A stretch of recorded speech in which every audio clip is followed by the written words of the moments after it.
নমস্কার বন্ধুরা, আজ বানিয়েছি কুমড়ো ডাঁটার চচ্চড়ি। তো আজ একদম আমি নিরামিষই বানিয়েছি। অন্য দিনে মাছের মাথা আরে দিই, তো আজকে নিরামিষ রেসিপিটাই আপনাদের সাথে শেয়ার করছি। তো প্রথমে আমি বড়ি ভেজে তুলে নিয়েছি, তারপর ওই তেলটাতেই 5 ফোড়ন, একটা শুকনো লঙ্কা আর তেজপাতা দিয়ে একটু ভেজে নিয়েছি।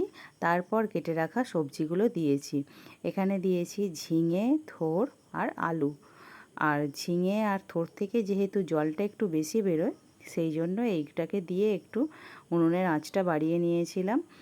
আর এইভাবে আমি একটু ভেজে নিয়েছি। নাড়াচাড়া করে নেওয়ার পর তারপর দিয়েছি হলুদ গুঁড়ো 1 চামচ আর নুনটা দিয়েছি পরিমাণ মতো। এটাকে দিয়ে আরও বেশ কিছুক্ষণ আমি নাড়াচাড়া করে নেব।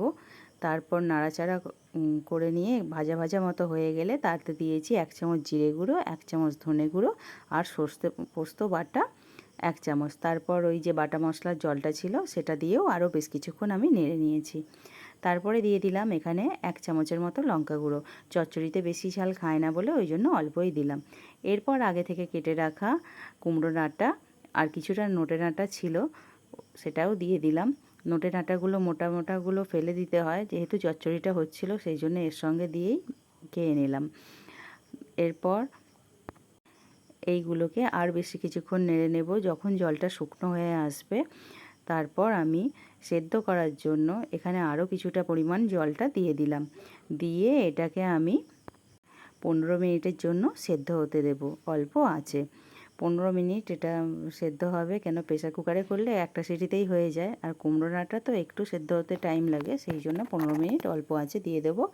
আর দিয়েছিলাম আগে থেকে ভেজে রাখা বড়িগুলো। এরপরে দিয়ে আমি ঢাকা দিয়ে কিছুক্ষণ রেখে দিয়েছিলাম। তারপর মাঝে মধ্যে একবার করে খালি ঢাকনা খুলে নেড়ে দিলেই হবে। তারপর এরকম একদম শুকনো হয়ে আসবে, শুকনো শুকনো নামিয়ে নিয়েছি।